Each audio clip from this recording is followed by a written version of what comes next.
नमस्कार। ईपीजी पाठशाला हिंदी में आपका स्वागत है। मैं Balwant Kaur, Delhi university Miranda house में कार्यरत। आज हम स्त्री लेखन वाले प्रश्न पत्र के अंतर्गत स्वातंत्र्योत्तर स्त्री लेखन, प्रमुख सरोकार और प्रवृत्तियों पर बातचीत करेंगे। इस बातचीत के अंतर्गत हम आलोचना, निबंध और जितनी भी अन्य गद्य विधाएं हैं उनकी चर्चा करेंगे। इस पाठ के अध्ययन के उपरांत हम जान सकेंगे कि आलोचना की परंपरा और उसमें स्त्री लेखन की क्या भूमिका है। दूसरा, स्वातंत्र्योत्तर स्त्री लेखन में गद्य की अन्य विधाओं की जो महत्ता है उसे स्पष्ट कर सकेंगे। विमर्शवादी आलोचना के विकास में स्त्री आलोचकों के योगदान को भी रेखांकित किया जाएगा। दरअसल समाज व साहित्य में इस पूर्वग्रहों के मूल में ये मिथ अभी भी बरकरार है कि स्त्रियां विचार शून्य होती हैं। इसलिए गंभीर साहित्य, आलोचना या निबंध जैसी विधाओं में उनका हस्तक्षेप नहीं दिखता।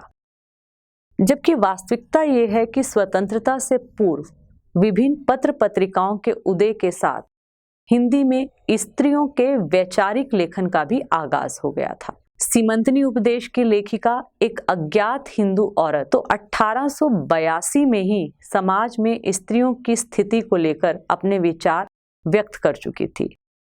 ये ठीक है कि इन सब वैचारिक निबंधों का रूप सैद्धांतिक खंडन मंडन वाला नहीं था, लेकिन अपने समय और समाज के व्यापक प्रश्नों पर विचार विमर्श उनके लेखों में देखा जा सकता है। 1920 से 1947 तक लिखे ऐसे ही लेखों का एक संकलन सुधा सिंह तथा जगदीश्वर चतुर्वेदी ने स्वाधीनता संग्राम, हिंदी प्रेस और स्त्री का वैकल्पिक क्षेत्र पुस्तक में किया है। इस पुस्तक की भूमिका में वे लोग लिखते हैं कि 20वीं शताब्दी के दूसरे दशक में आलोचना के जो पैमाने सामने आए उनमें महाकाव्यात्मक संरचना हावी थी और स्त्रियों का पूरा लेखन इन महाकाव्य रूपी पुंसवादी विधा को अस्वीकार करता है।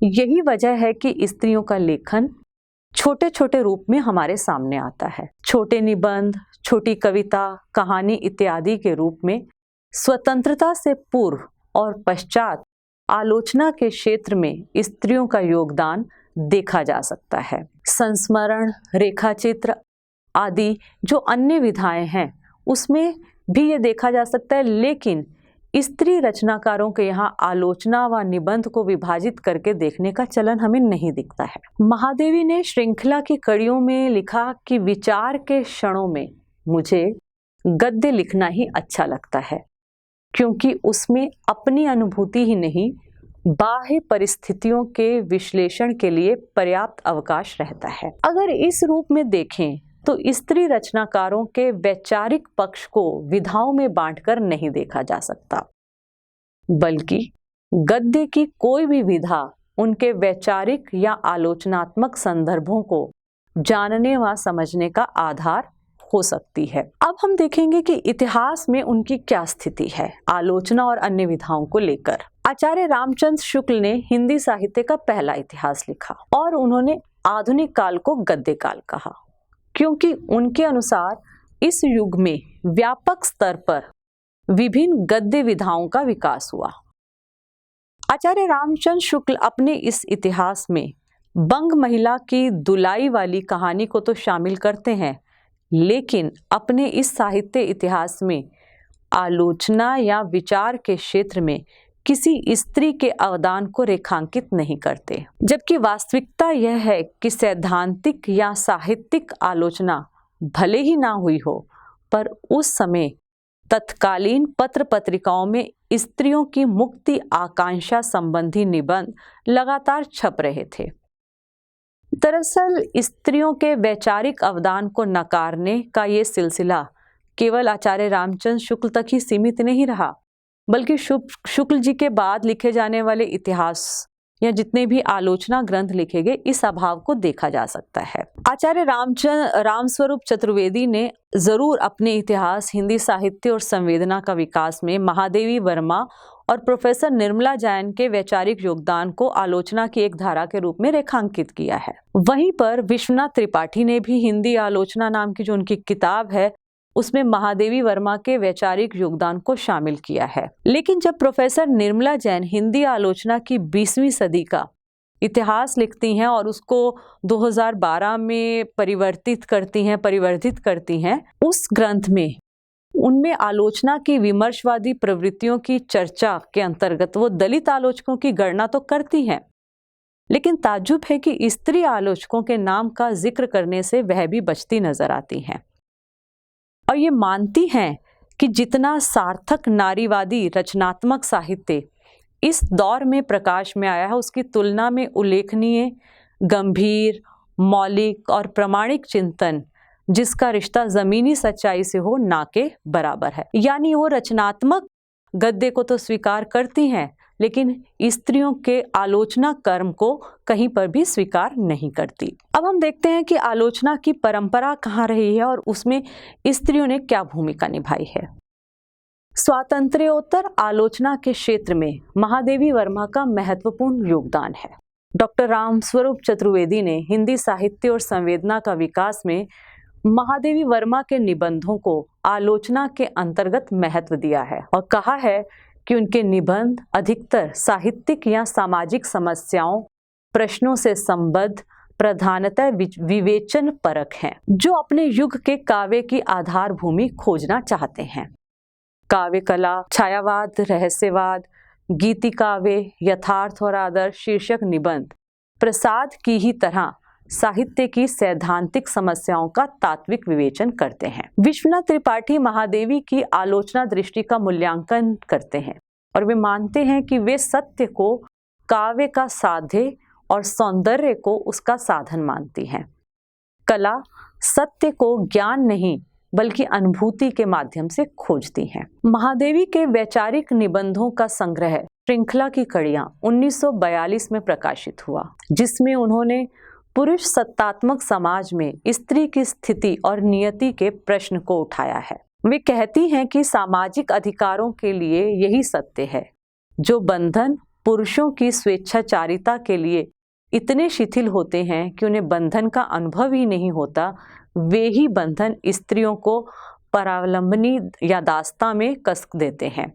उनकी सारी जीवन शक्ति शुष्क और जीवन नीरस हो जाता है। तुलनात्मक आलोचना के क्षेत्र में शची रानी गुट्टू की पुस्तक साहित्य दर्शन एक महत्वपूर्ण आलोचना किताब है। इसके महत्व का अनुमान इस बात से लगाया जा सकता है कि अप्रैल मई 1951 में प्रतीक पत्रिका जो अग्गे निकालते थे, अग्गे ने अपनी इस पत्रिका में साहित्य की नई दृष्टि शीर्षक से इस पुस्तक का 4 लोगों कपिला मलिक, धर्मवीर भारती, विद्यानिवास मिश्र और प्रभाकर मांचवे की समीक्षाएं छापी थी। शची रानी गुट्टू ने तुलनात्मक आलोचना पद्धति को आधार बनाते हुए इस किताब में प्रसाद की तुलना गेटे और महादेवी वर्मा की क्रिस्टीना रोजेटी से की। महादेवी नाम की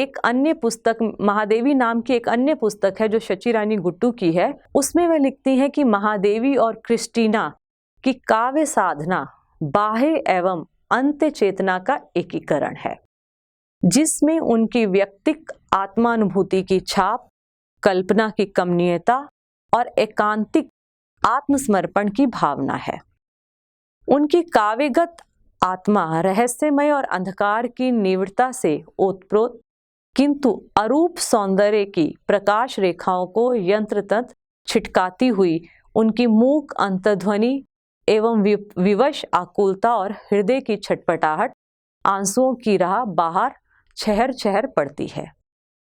जीवन की समस्त स्मृतियां जागृत होकर मानो पार्थिव अवगुंठन से झांक उस अपार्थिव सत्य को पा लेने को आकुल हैं, जो बाहर भीतर ऊपर नीचे सौंदर्यशीरी से जगमगा रहा है, किंतु जिसमें आत्म साधना और स्वानुभूति की दीप्ति ना होकर आंतरिक वेदना का समावेश होने से हृदय पक्ष से भी अधिक मानसिक पक्ष की प्रधानता है। शची रानी गुट्टू के अतिरिक्त सावित्री सिन्हा एक आलोचिका हुई हैं, जिन्होंने मध्यकालीन हिंदी कवित्रियां नामक शोध ग्रंथ संपादित और संकलित किया है।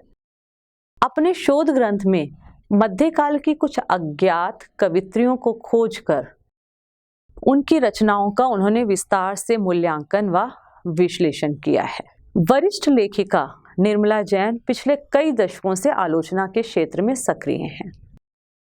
निर्मला जी की आलोचना का मुख्य सरोकार रस सिद्धांत और सौंदर्य शास्त्र है। रामस्वरूप चतुर्वेदी ने अपने साहित्य इतिहास में काव्य शास्त्र तथा मध्यकालीन साहित्य के अध्ययन का लाभ आधुनिक साहित्य के विवेचन तक लाने वाले जिन दो प्रमुख आलोचकों को रेखांकित किया है, उनमें से एक नाम प्रोफेसर निर्मला जैन का है। रामस्वरूप चतुर्वेदी लिखते भी हैं कि रस सिद्धांत और सौंदर्य शास्त्र में निर्मला जैन ने दो भिन्न प्रकृति के साहित्य अनुशासनों की तुलनात्मक विवेचना इसी रूप में की है। इसके आंतरिक साहित्य के समाजशास्त्र तथा पाश्चात्य साहित्य पर भी निर्मला जी का गंभीर व महत्वपूर्ण काम है। वैसे तो प्रोफेसर निर्मला जैन आलोचना की विमर्शवादी धारा से स्वयं को जोड़ना बिल्कुल भी पसंद नहीं करती, पर अपनी समकालीन रचनाकारों पर उनका एक महत्वपूर्ण काम है कथा समय के 3 हमसफर। ये किताब लगभग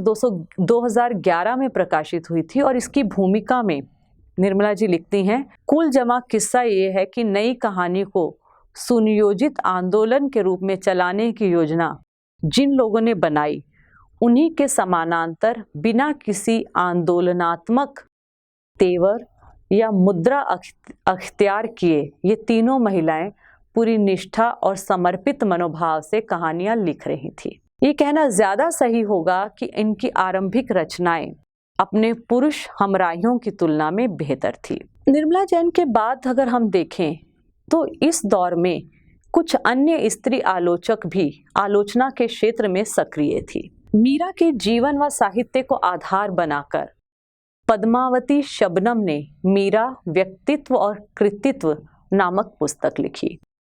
इसी तरह रेखा खरे की 1976 में प्रकाशित निराला की कविताएं और काव्य भाषा निराला के रचना संसार को समझने के लिए एक आवश्यक आलोचनात्मक पुस्तक है। इस किताब में रेखा खरे ने काव्य भाषा के संवेदनात्मक स्तर पर रचना प्रक्रिया के जटिल और संश्लिष्ट स्वरूप के परीक्षण का प्रयत्न किया है। नाट्य समीक्षा के क्षेत्र में गिरीश रस्तोगी का उल्लेखनीय योगदान है। उनकी रंग भाषा और मोहन राकेश के नाटकों पर केंद्रित पुस्तक काफी महत्व की है। इसके बाद 1975 के समय को देखें। 1975 को अंतर्राष्ट्रीय महिला वर्ष घोषित किए जाने और हाशिए के समाजों को केंद्र में लाने के साथ लेखन का जो नया दौर शुरू हुआ, वे दरअसल आलोचना का भी नया दौर, जिसमें आलोचना की विमर्शवादी धारा का आगाज हुआ। पिछले 2 दशकों में आलोचना की ये धारा और पुख्ता ही हुई है। इस समय स्त्री और दलित आलोचकों की एक पूरी पीढ़ी आलोचना में सक्रिय देखी जा सकती है, जिन्होंने आलोचना की परंपरावादी धारणाओं पर ही प्रश्न चिन्ह नहीं लगाए, बल्कि आलोचना के क्षेत्र में नए सिद्धांतों का निरूपण भी किया। इस विमर्शवादी आलोचना के विकास में अनामिका, अर्चना वर्मा, मृणाल पांडे, प्रभा खेतान, रोहिणी अग्रवाल आदि का महत्वपूर्ण योगदान है। अनामिका ने स्त्रीत्व का मानचित्र पुस्तक लिखी और इस पुस्तक में स्त्री विमर्श की सैद्धांतिकी गढ़ने की कोशिश की है। वे उसमें लिखती भी हैं कि स्त्री आंदोलन प्रतिशोध पीड़ित आंदोलन नहीं है। स्त्री आंदोलन की समर्थ स्त्रियां पुरुष नहीं बनना चाहती तथा स्त्री और पुरुष की लड़ाई का व्याकरण सामंतों और असामियों, पूंजीपतियों और मजदूरों, औपनिवेशिक ताकतों और शोषितों के बीच की लड़ाई के व्याकरण से अलग है। संपन्न और विपन्न, ऊंची और नीची, शासक और शोषित, गोरे और काले के बीच तो जंग छिड़ी है। उनमें प्रतिपक्षियों के हित निकाय अलग अलग हैं, लेकिन अगर स्त्रियों की बात की जाए तो स्त्री और पुरुष के बीच की लड़ाई के हित निकाय अलग अलग नहीं होते। दोनों का हित निकाय एक ही होता है और वो होता है परिवार। इसके साथ ही अनामिका स्त्रीवादी आंदोलनों को पश्चिम की उपज मानते हुए भी उसे खारिज ना करते हुए उसे तीसरी दुनिया के संदर्भ में फिर से विश्लेषित करने की आवश्यकता पर बल देती हैं। किताब के छठे अध्याय में भारत में स्त्री केंद्रित आंदोलनों की उपलब्धियों और सीमाओं की चर्चा करती हैं, तो दूसरी तरफ इन आंदोलनों से उत्पन्न नैतिक साहस की सराहना भी करती हैं, जो पहाड़ व पर्यावरण जैसे मुद्दों के मूल में विद्यमान है। अनामिका की आलोचना के एक महत्वपूर्ण क्षेत्र स्त्री भाषा भी है। स्त्री विमर्श को लेकर अनामिका की अन्य पुस्तकें हैं स्त्री विमर्श का लोक पक्ष, स्त्री विमर्श की उत्तरगाथा तथा स्वाधीनता का उत्तर पक्ष इत्यादि। अनामिका के अतिरिक्त अर्चना वर्मा के आलोचना सरोकारों के विषय में भी चर्चा की जानी चाहिए। अर्चना वर्मा के आलोचनात्मक सरोकारों को लेकर वर्तमान साहित्य पत्रिका के विशेषांक में कहा गया था कि पिछले वर्षों में अर्चना वर्मा कृतियों या उससे संबंधित समस्याओं के विश्लेषण के दायरे में महत्वपूर्ण हस्तक्षेप के लिए चर्चित रही हैं। निर्मला जैन के बाद उन्हीं को एक समग्र आलोचक के रूप में देखा भी जाता रहा है, क्योंकि उनके यहाँ सैद्धांतिक विमर्श भी हैं और साहित्यिक, सामाजिक, सांस्कृतिक विषयों पर टिप्पणियां भी हैं।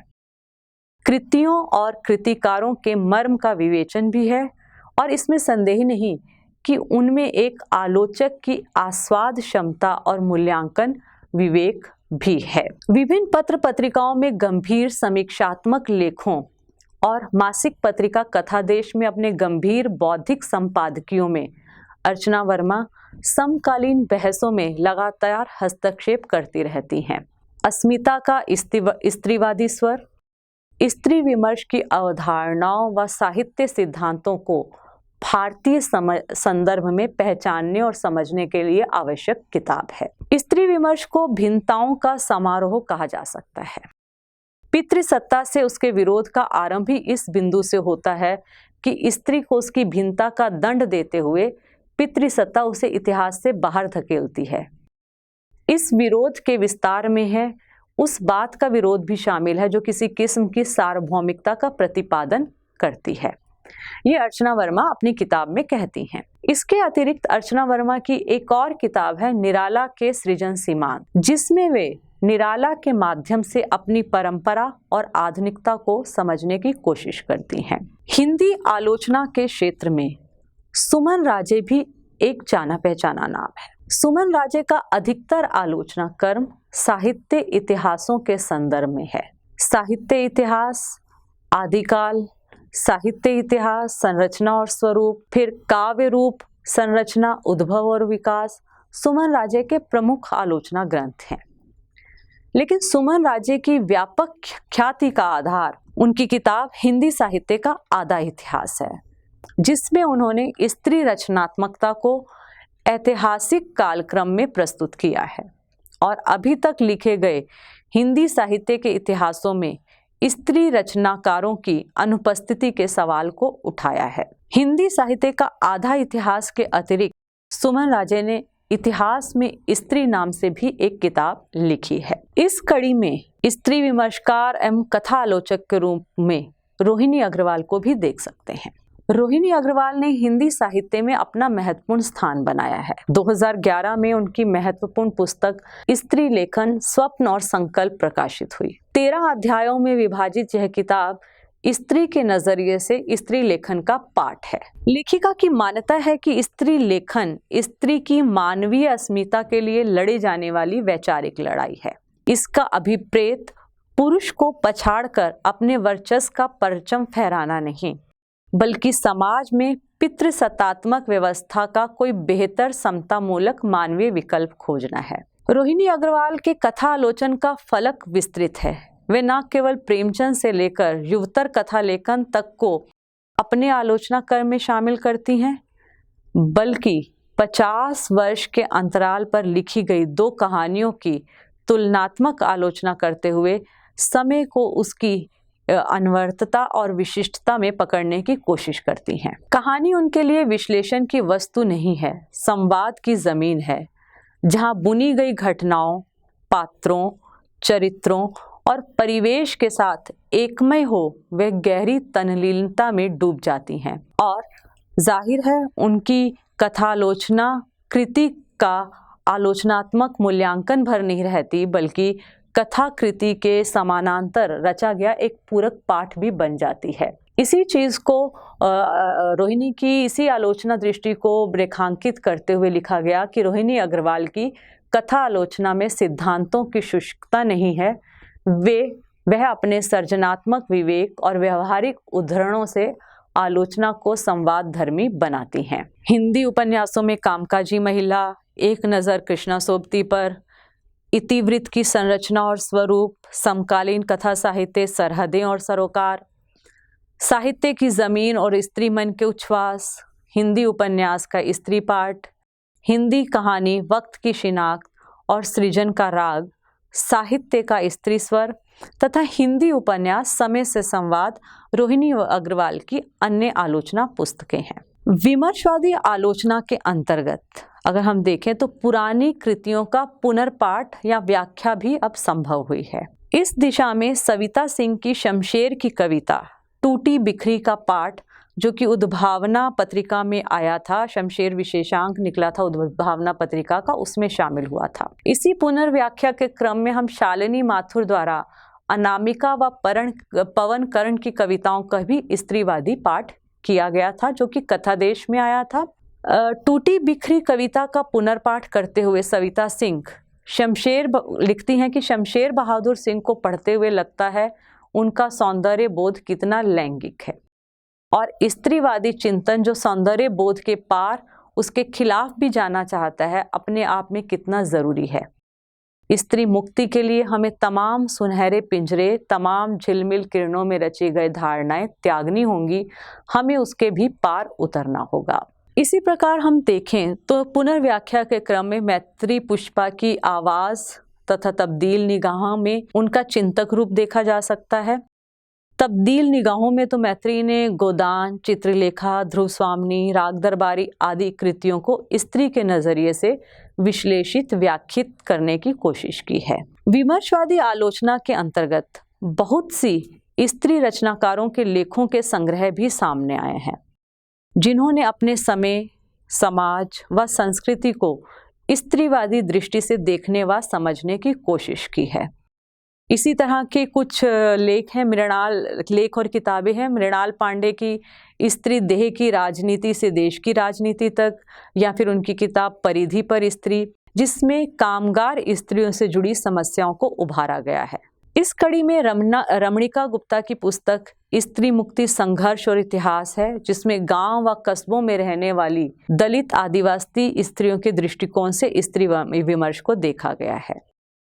इन सब महत्वपूर्ण आलोचनाओं के अतिरिक्त विमर्शवादी आलोचना में कात्यायनी की दुर्गद्वार पर दस्तक, सरला महेश्वरी की समान नागरिक संहिता, शमा शर्मा की चूकते नहीं सवाल, उषा महाजन की स्त्री का समय, औरत के लिए औरत नासिरा शर्मा की, प्रभा खेतान की उपनिवेश में स्त्री आदि लेखों के संग्रह भी देखे जा सकते हैं।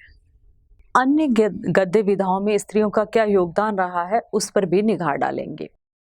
आलोचना व निबंध की तरह अन्य गद्य विधाएं जैसे जीवनी है, रेखाचित्र संस्मरण, यात्रा वृतांत, डायरी, इन सब में स्त्रियां लगातार किस रूप में सक्रिय रही हैं, इसे अब हम देखना पड़ेगा। देखा गया है कि स्त्रियां डायरी लेखन में हो, रेखाचित्र संस्मरण लेखन में हो, या फिर जीवनी विधा में लगातार सक्रिय रही हैं। लेकिन विडंबना है कि इतिहास ग्रंथों में उनका उल्लेख हाशिए पर ही रहा है, इसलिए इनका मुकम्मल मूल्यांकन और इतिहास में दर्ज होना अभी शेष है। इतिहास में इनका कहीं जिक्र ही नहीं मिलता है। स्वातंत्र्योत्तर जिन विधाओं का सर्वाधिक विकास हुआ है वह जीवनी संस्मरण और यात्रा वृतांत विधाएं हैं। इसलिए हम सबसे पहले यात्रा वृतांत विधा में स्त्रियों ने कितना लिखा है और उनके मूल्यांकन और विश्लेषण को देखेंगे। स्वातंत्र्योत्तर यात्रा वृतांतों का आरंभ में सबसे पहले हम देखते हैं कि सत्यवती मलिक के कश्मीर पर लिखे गए वृतांत हमें मिलते हैं, जिसमें उन्होंने 1950 में कश्मीर की सैर नाम से एक यात्रा वर्णन लिखा, और इस यात्रा वर्णन में उन्होंने कश्मीर के सौंदर्य का वर्णन बड़ी भावुकता के साथ किया है। 1960-70 के आसपास हिंदी में रूस से संबंधित यात्रा वृत्तांतों का बोलबाला रहा। इसी समय लक्ष्मी देवी चूड़ावत ने हिंदकुश के उस पार तथा दुर्गावती सिंह ने सीधी साधी यादें जैसे यात्रा वृत्तांत लिखे। सीधी साधी यादें में लेखिका ने सोवियत संघ के 5 शहरों मास्को, अल्माता, ताशकंद, समरकंद तथा लेनिनग्राद आदि के संग्रहालयों तथा दर्शनीय स्थलों का वर्णन किया है। एकाधिक देशों की यात्रा को आधार बनाकर बिमला देवी ने भी कुछ यात्रा वृत्तांत लिखे हैं। इसी प्रकार से देखें तो एक नाम है माजदा असद, जिन्होंने मेरी मॉरिशस यात्रा, फिर इंदु जैन है एक नाम, जिन्होंने पत्तों की तरह चुप में जापान प्रवास का वर्णन किया है। अपने इस यात्रा वृत्तांत में इंदु जैन लिखती हैं कि जापान मुझ में यूं बोला जैसे पत्ते बोलते हैं, रंग गंध रूप आकार से बहुत कुछ किंतु निशब्द। इसी तरह से शिवानी ने यात्रिक तथा चरेवेती नाम से 2 यात्रा वृत्तांत लिखे। यात्रिक में शिवानी ने इंग्लैंड यात्रा का वर्णन किया है तथा चरेवेती के में 2 हिस्से हैं। पहले हिस्से में उन्होंने रूस से संबंधित यात्रा का वर्णन किया है और ये वर्णन काफ़ी भावपूर्ण है तथा दूसरे हिस्से में कुछ व्यक्ति चित्र हैं। शिवानी के अतिरिक्त लेखिका शशि प्रभा शास्त्री ने थीम्स बहती गंगा की तथा सागर पार का संसार जैसे यात्रा वृत्तांत लिखे हैं। पुष्पा भारती ने सफर सुहाने, कुसुम अंसल ने स्मृतियों का अतीत, निर्मला भुराड़िया ने कठोर डग सधे कदम, राज बुद्धि राजा ने हाशिए पर, नासिरा शर्मा ने ईरान यात्रा पर लिखा है जैसे जहां फव्वारे लहू रोते हैं। कीर्ति केसर ने प्रवास का प्रसंग नाम से एक यात्रा वृत्तांत लिखा है। बाद में इधर देखें तो हम मृदुला गर्ग ने कुछ अटके कुछ भटके एक यात्रा वृत्तांत लिखा है। गगन गिल ने तो कैलाश मानसरोवर यात्रा पर ही पूरा का पूरी अपनी किताब अवाक लिखी है। पद्मा सचदेव ने भी मैं कहती हूँ आँखीं देखी तथा नूर जहीर का पाकिस्तान की यात्रा पर लिखा गया सुर्ख कारवां के हमसफर उल्लेखनीय यात्रा वृत्तांत है। लेकिन इतिहास की किताबों में ये सच है कि इनके बारे में ज़्यादा उल्लेख नहीं मिलता। यही स्थिति यात्रा वृत्तांत के अतिरिक्त जीवनी और संस्मरण की भी है। जब हम जीवनी की बात करते हैं तो हम देखते हैं हिंदी में ज़्यादातर जीवनियाँ साहित्यकारों की उनके पारिवारिक सदस्यों ने ही लिखी हैं। इसीलिए इन जीवनियों की प्रामाणिकता को लेकर प्राय संदेह नहीं होता। शिवरानी प्रेमचंद ने 1956 में प्रेमचंद के जीवन को आधार बनाकर प्रेमचंद घर में लिखी। 88 उपशीर्षकों में विभक्त इस जीवनी में प्रेमचंद के संघर्ष में जीवन को प्रस्तुत किया गया है। शिवरानी ने अपने और प्रेमचंद के बीच के व्यक्तिगत मतभेदों को भी इस जीवनी का हिस्सा बनाया है।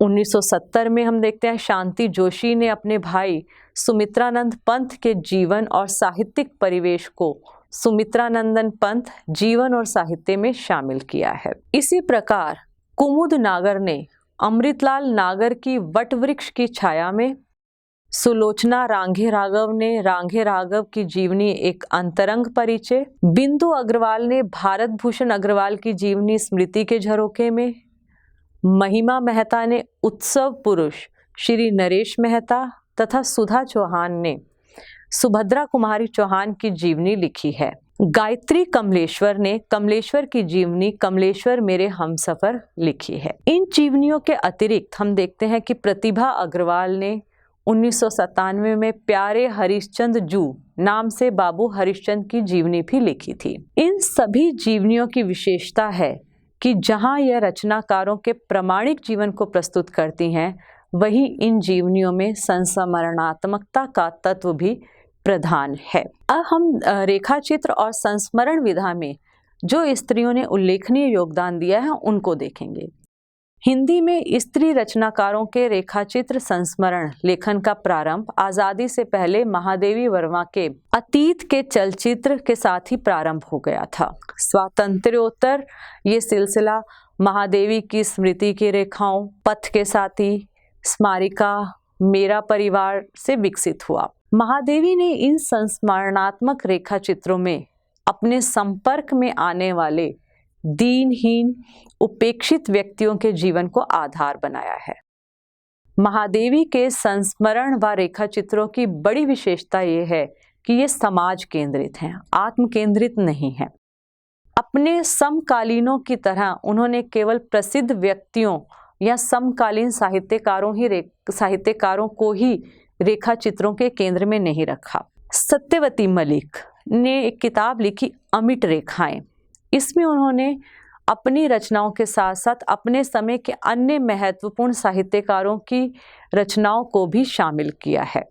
संस्मरणात्मक रेखा चित्र में कृष्णा सोबती के हम हशमत का हिंदी साहित्य में विशेष स्थान है। हम हशमत के तीनों भागों के लेखन में समय का बहुत बड़ा अंतराल है, लेकिन ये तीनों भाग अपने समकालीन साहित्यकारों के जीवन पर ही लिखे गए हैं। इन संस्मरणों में कृष्णा सोबती के आलोचक पक्ष को भी देखा जा सकता है। इसी तरह से प्रतिभा अग्रवाल के संस्मरण सृजन का सुख दुख नामक पुस्तक में शामिल है। पद्मा सचदेव ने जम्मू भी कभी शहर था तथा इनबिन नाम से अपने संस्मरण लिखे हैं। इनबिन किताब की भूमिका में पद्मा सचदेव लिखती हैं, इस सफर में जो भी आत्मीयता से मिलकर साथ चले वे तो हमेशा से ही संग रहे, पर जो लोग राह में आगे पीछे हो गए उन सभी की स्मृतियां भी मैंने अपने अंदर परत दर परत सहेज कर रखी हैं।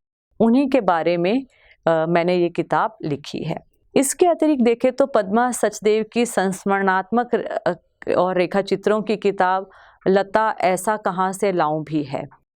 बिंदु अग्रवाल ने कुछ यादें कुछ चर्चाएं लिखी हैं। इसी तरह से पुष्पा भारती, गगन गिल ने भी लिखा है। गगन गिल ने एक किताब लिखी है दिल्ली में उनींदे।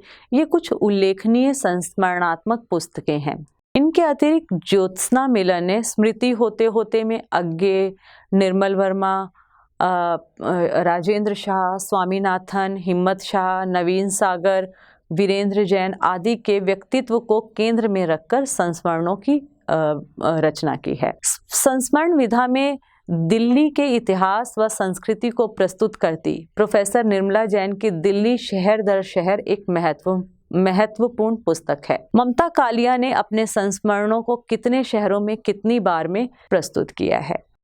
इन विधाओं में स्त्री लेखिकाओं के योगदान को अगर देखें तो हम देखते हैं कि आलोचना से लेकर अन्य गद्य विधाओं में स्त्री रचनात्मकता की एक लंबी फहरिस्त है जो इतिहास में अपनी जगह तलाश रही है और अपनी रचनात्मकता से ग्रेट नैरेटिव वाले इतिहास को चुनौती दे रही है ताकि भविष्य में लिखे जाने वाले इतिहास से वे वंचित ना हो सके, क्योंकि पहले जो इतिहास लिखा गया है उनमें इनका बहुत कम जिक्र मिलता है। वस्तुतः लेखक विधा लिखने नहीं बैठता, अपनी बात कहना चाहता है। अपने अनुभव, अपनी पीड़ा, मूल्यों की टकराहट, संक्रमण और परिवर्तन को अपने शब्दों में बांधना चाहता है। यथार्थ के विविध रूपों को अपनी संवेदना से रिक्त कर पाठकों तक संप्रेषित करना चाहता है। ऐसा करने के लिए लेखक पृथक मार्ग भी अपनाना चाहता है। ऐसे में एक नई विधा का जन्म हो जाता है। साहित्य जैसे जीवन की यथार्थता को समेटने की चेष्टा करेगा, वैसे वैसे उसकी गद्यात्मक विधाएं समृद्ध होंगी। जीवन की जटिलता, संदर्भों का वैविध्य, यथार्थ के विभिन्न पहलू, मन की गुत्थियां, ये सब कुछ व्यक्त होने के प्रयत्न में गद्य साहित्य की अनेक विधाओं को जन्म दिया है और ये सभी विधाओं में महिलाओं ने व्यापक हस्तक्षेप किया है। ज़रूरत है उन्हें इतिहास में दर्ज करने की।